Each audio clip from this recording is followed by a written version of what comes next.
சிம்மராசி அன்பர்களே, சிம்மராசி அன்பர்கள் நான் சொல்லக்கூடிய விஷயத்தை இந்த வீடியோ ஸ்கிப் பண்ணாமல் பார்த்தீங்கன்னா உங்களுக்கு ரொம்பவே நல்லதுன்னே சொல்லலாம். இந்த வீடியோவில் நான் சொல்லக்கூடிய விஷயத்தை ஸ்கிப் பண்ணாமல் நான் சொல்லக்கூடிய மந்திரத்தையும் சரி, நான் சொல்லக்கூடிய பரிகாரத்தையும் சரி, கண்டிப்பாக அதை ட்ரை பண்ணி பாருங்கள். ₹1 செலவு கிடையாது. உங்களுடைய வாழ்க்கையை மிகப்பெரிய உச்சத்திற்கு கொண்டு செல்லக்கூடிய ஒரு முக்கியமான தருணமாக இந்த தருணத்தை நினச்சிக்கோங்க. ஏன்னா சிம்மராசியை பொறுத்த வரைக்கும் இப்போ ஒரு சூப்பரான திசை. இந்த திசையில் நீங்கள் எந்த இடத்துல நீங்கள் போய் கால் வச்சாலும் அது வளர்ச்சிக்கான பாதை. ஒரு சில தலங்கள் இருக்க தான் செய்யும். நிறைய பேர் இப்போ அதை தான் இருந்திருப்பீங்க. ஒரு எக்ஸாம்பிளுக்கு சொல்லணும் அப்படின்னா, ஒரு தொழில் தொடங்கணும்னு ஆசைப்படுறவங்க ஒரு செங்கலை எடுத்து வச்சிங்க அப்படின்னா கோட்டை கட்டக்கூடிய நேரம். நீங்கள் கடன் வாங்கி கட்டுறீங்க, நிறையா சிக்கல்களில் இருக்கீங்க, அதெல்லாம் தூக்கி அந்தானே போடுங்க. ஸ்டெப் எடுக்கிறது நடக்கும்.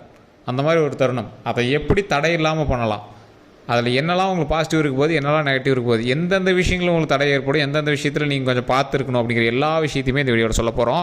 ஒரு அருமையான ஒரு காலகட்டம் இது. கடவுள் உங்களுக்காக கொடுத்த ஒரு முக்கியமான நேரம்னு கூட நீங்கள் இதை வச்சுக்கோங்க. இந்த 10 நிமிஷத்தை ஸ்கிப் பண்ணாதீங்க. இதில் ஒன்றும் பெரிய பாதிப்புலாம் கிடையாது. இப்போ நான் சொல்லக்கூடியது பொது பலன். நிறைய பேருக்கு தனிப்படையான ஜோதிடம் பார்க்கணும்னு ஆசை இருக்கும். கீழே ஃபோன் நம்பர் கொடுத்துருக்கேன். பிரபல ஜோதிட நம்பர் தான். நிறைய அரசியல் பிரமுகர்களும் நிறைய சினிமா துறையில் இருக்கிறவங்களும் இவங்ககிட்ட தான் ஜோதிடம் பார்த்துட்ருக்காங்க. ஒரு நம்பர் கீழே இருக்குது. ஜஸ்ட் நீங்கள் கால் பண்ணி உங்களுடைய பிரச்சனைகள் எதுவாக இருந்தாலும் சொல்லி தீர்த்துக்கலாம். சரி, இப்போ இந்த ராசினருக்கு, இந்த சிம்ம ராசினருக்கு வாழ்க்கையில் மிகப்பெரிய உச்சத்தை தொடரக்கூடிய ஒரு நேரம். சார், வாழ்க்கையில் குறிப்பிட்ட இடத்துல நீங்கள் ஒரு உச்சத்தை தொட்டுட்டீங்க அப்படின்னா அந்த இடத்துல கிட்டத்தட்ட ஒரு 40-50 வருஷத்துக்கு அப்படியே அதே இடத்துல செட்டில் ஆகிக்கலாம். அதற்கு பிறகு அந்த இடத்துல நீங்கள் இறங்க தேவையில்லை. உங்களோட மகனையோ பேரனையோ அப்படியே மகன் பேரன் அப்படின்னு வம்சாவளியோ அந்த இடத்த மறுபடியும் கொண்டு வந்து அழகு பார்க்கலாம். ஸோ அந்த மாதிரி ஒரு தருணம் அமையக்கூடிய ஒரு காலகட்டம். அதாவது ஒருத்தர் ஒரு எக்ஸாம்பிளுக்கு ஒரு உயரிய பதவியில் நீங்கள் போஸ்டிங்கில் உட்காந்துட்டீங்க, ஓகேவா, ஓரளவு சம்பாரிச்சுக்குவீங்க. அந்த போஸ்டிங்லேருந்து நீங்கள் வெளியே வரணும்னு அவசியம் இல்லை. உங்களுக்கு அந்த டைம் வரைக்கும் அந்த போஸ்டிங் இருக்குது அப்படின்னாலும் அந்த பணபலத்தையும் இதையும் நீங்கள் நிலைநாட்டிக்குவீங்கள்ல. ஸோ அந்த மாதிரி உங்களுடைய ஒரு ராஜ்யத்தை உருவாக்குவதற்கான ஒரு காலகட்டம், உங்களுடைய அரண்மனையை உருவாக்குறதுக்கான ஒரு காலகட்டம். அரண்மனைக்குள்ளே போகிறது எவ்வளோ கெத்தாக இருக்கும். அரண்மனைக்குள்ளே போய் உட்காந்துட்டிங்கன்னா அது ஒரு வம்சாவளியாக வர ஆரம்பிச்சிடும். ஸோ அந்த மாதிரி ஒரு காலகட்டம், அதை உருவாக்குவதற்கு ஒரு அருமையான ஒரு பொக்கிஷமான காலகட்டம். இப்போ நீங்கள் வணங்க வேண்டிய ஒரு முக்கியமான தெய்வம், இதுக்கு மேலே தான் உங்களுக்கு பாயிண்ட்டு. இதெல்லாம் நீங்கள் நல்லா கேட்டு தெரிஞ்சுக்கோங்க. நரசிம்மர் வழிபாடு எல்லாருக்கும் தெரியும். நரசிம்மர் வழிபட்டீங்க அப்படின்னா நல்லது அப்படின்னு தெரியும். சிம்மராசிக்காரர்களுக்கும் நரசிம்மருக்கும் நிறையா தொடர்பு இருக்குன்னு எல்லாருக்குமே தெரியும். லக்ஷ்மி நரசிம்மரையும் உங்களுக்கு தெரியும். அஹோபில லக்ஷ்மி நரசிம்மர்னு ஒன்று இருக்காங்க. அஹோபில லக்ஷ்மி நரசிம்மர்னு நீங்கள் வழிபாடு பண்ணுங்கள். அஹோபில நரசிம்மர் அப்படிங்கிறது ஒரு மிகப்பெரிய நரசிம்மர். நீங்கள் சால கிராமக்களில் செய்யப்பட்ட நரசிம்மர்லாம் நீங்கள் நிறைய இடத்துல கேள்விப்பட்டிருப்பீங்க. இந்த அஹோபில நரசிம்மர் அப்படிங்கிறது 9 வகையில் நரசிம்மர் வணங்குவாங்க.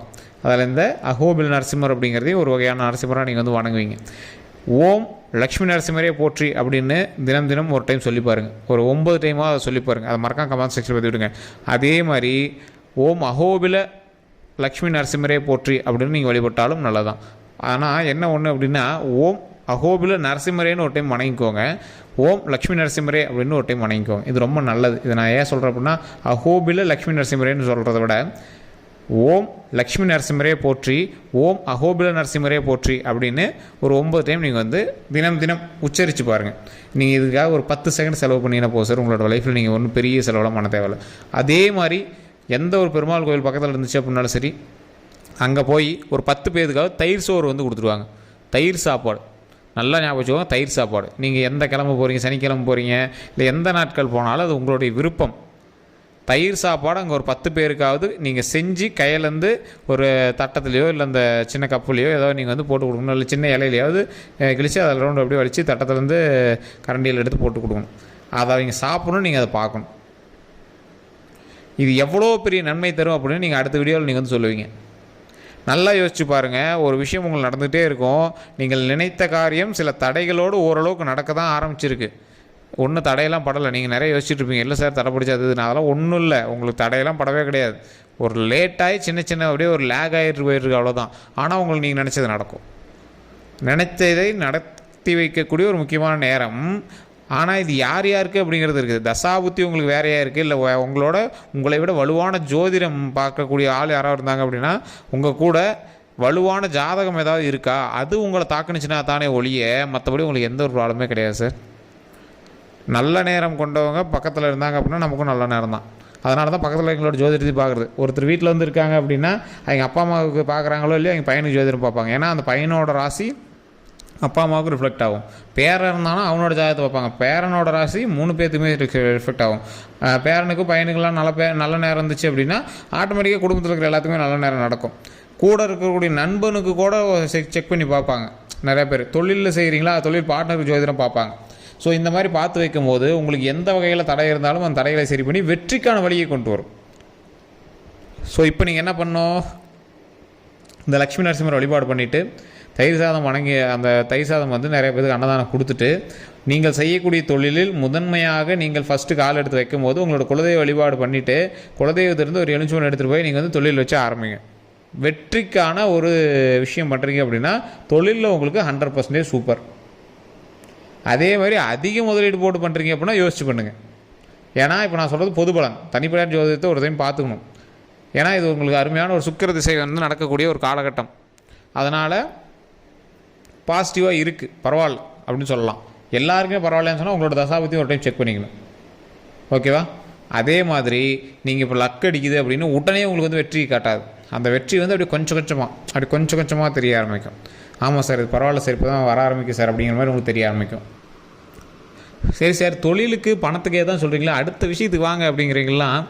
திருமணம் ஆகாதவர்களுக்கு திருமணத்திற்கான வாய்ப்பு, குழந்தை இல்லாதவர்களுக்கு குழந்தை கிடைப்பதற்கான வாய்ப்பு, உடல் ரீதியான உபாதைகள் மட்டும் இருக்கிறதுக்கான வாய்ப்பு கொஞ்சம் இருக்குது. அதை மட்டும் நீங்கள் பார்த்து சரி பண்ணிக்கோங்க. தூக்கமின்மையாமல் இருந்துச்சுன்னா தூக்கமின்மையெல்லாம் கொஞ்சம் பார்த்து நல்லா தூங்கி எழுந்திரிங்க.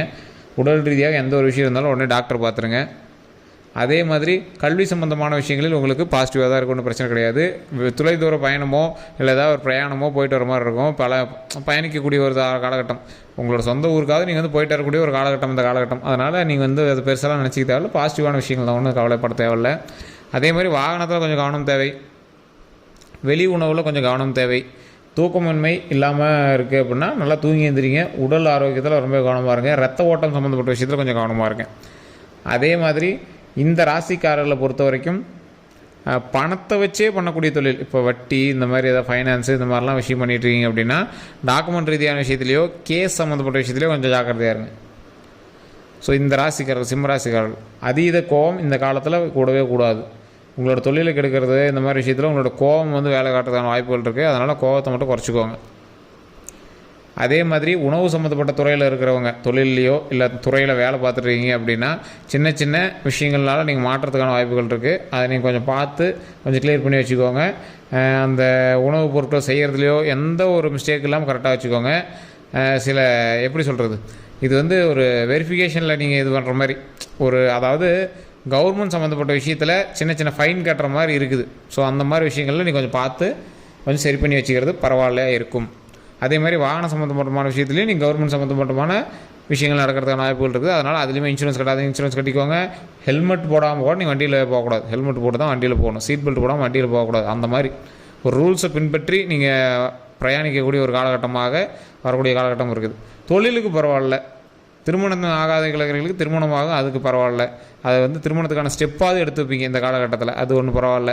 அதே மாதிரி குழந்தை இல்லாதவங்க கண்டிப்பாக மேல்மலைன்னு ஒரு கோயில் ஒரு டைம் போயிட்டு வாங்க, அது ரொம்ப மிகப்பெரிய பாசிட்டிவ் தரக்கூடியது. அதுக்கு போயிட்டு வந்துட்டு நீங்கள் வந்து ஏதாவது டாக்டர் பார்க்கணும் அப்படிங்கிறீங்களோ அதை வந்து செக்அப் பண்ணிட்டு பார்க்க ஆரம்பிக்கலாம். மற்றபடி இதுக்கு மேலே வந்து ஓரளவுக்கு பாசிட்டிவ் தான் இருக்கும். பழசை கம்பேர் பண்ணும்போது இப்போ ஓரளவுக்கு பரவாயில்லையாக தான் இருக்கும். அதனால் நீங்கள் கவலைப்பட தேவையில்லை. அதே மாதிரி நீங்கள் வந்து இப்போ யாருக்காவது நீங்கள் வந்து உதவி பண்ணணும், செக்யூரிட்டி கையெழுத்து போடணும், அந்த மாதிரி இருக்குது அப்படின்னா கவனமாக இருங்க. உங்களோட ஜாதகத்தின் பேர் உங்களுக்கு பரவாயில்ல, வேறு உங்களோட நண்பனுக்கு போய் நீங்கள் ஹெல்ப் பண்ணுறீங்க அப்படின்னா அதை நீங்கள் ஒரு டைம் செக் பண்ணிக்கணும். அவருடைய விஷயங்கள் உங்களை தாக்காத அளவுக்கு நீங்கள் பார்த்துக்கோங்க. அது உங்களை எந்த அளவுக்கு தாக்குதா இல்லையா அப்படிங்கிறத தெரிஞ்சுட்டு தான் நீங்கள் வந்துருக்கணும். அதனால தான் சொல்கிறது, நீங்கள் வந்து மற்றவங்களுக்கு ஜாமீனுக்கோ இல்லை பஞ்சாயத்துக்கோ போய் நிற்காதீங்க. மிகப்பெரிய ஒரு எப்படி சொல்கிறது, செலிபிரிட்டி ஆகிற அளவுக்கு உங்களுக்கு வந்து இந்த காலகட்டம் உங்களுக்கு உதவும்.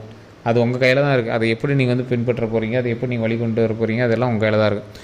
சரி, முன்னாடி சொன்ன ஒரு முக்கியமான விஷயம் தான் நான் முன்னாடியே தெளிவாக சொன்னேன். இந்த வீடியோ வந்து ஸ்கிப் பண்ணாமல் பார்த்துருப்பீங்க. அதில் முக்கியமாக சொன்ன ஒரு விஷயம், லக்ஷ்மி நரசிம்மர் வழிபாடு. ஓம் அகோபில நரசிம்மரே போற்றி அப்படின்னு ஒரு டைம் வணங்க. ஓம் லக்ஷ்மி நரசிம்மரே போற்றி அப்படின்னு ஒரு டைம் உச்சரித்து பாருங்கள். அதை 9 டைம் தினம் சொல்லி பார்த்தீங்க அப்படின்னா உங்களுக்கே அதோட பாசிட்டிவ் வைப் தெரிய ஆரம்பிக்கும். அதே மாதிரி தயிர் சாதம் ஒரு 10 பேருக்காவது கொடுங்க. குலதெய்வ வழிபாடு பண்ணிட்டு தொழில் தொடங்க. ஒரு எலுமிச்சம்பழம் எடுத்துகிட்டு வச்சு குலதெய்வ இடத்துலேருந்து எலுமிச்சம்பழம் எடுத்துகிட்டு வச்சு வீட்டில் வச்சு கும்பிட்டு வழிபாடு பண்ணுங்கள். அது ரொம்பவே நல்லது. மற்றபடி எந்த ஒரு இஷ்யூஸும் கிடையாது. இனி வரக்கூடிய காலகட்டங்கள் பொற்காலங்களாக அமைய போகுது சிம்மராசிக்கு. இப்போவே அதற்கான வழிகள் கொஞ்சம் கொஞ்சமாக தெரிய ஆரம்பிச்சிருக்கும். இல்லை சார் அதற்கு ஒரு மாதிரி தான் இருக்குது அப்படின்னா நீங்கள் தனிப்பட்ட ஜோதிடத்தை கண்டிப்பாக பார்க்கணுன்னு அர்த்தம். சிம்மராசிக்கு பரவாயில்லையா இருக்குது. உங்கள் தசாபுத்தி பாதிக்குது அப்படின்னா உங்களுக்கு வேறு ஏதோ காரணங்கள் அப்படின்னு தான் அர்த்தம். ஜாதக ரீதியாக சிம்மராசிக்கு பரவாயில்ல. அப்போ உங்களுடைய தசாபுத்தி, லக்கினம், நட்சத்திரம் அதெல்லாம் இருக்குது. அதை செக் பண்ணி போகணும் அப்படின்னா தனிப்பட்ட ஜோதிடம் தான் பார்க்கணும். அதுக்கான கீழே நம்பர் கொடுத்துருங்க. ஜஸ்ட் கால் பண்ணி கேட்டு தெரிஞ்சுக்கலாம். எல்லோருக்கும் நன்றி நண்பர்களே.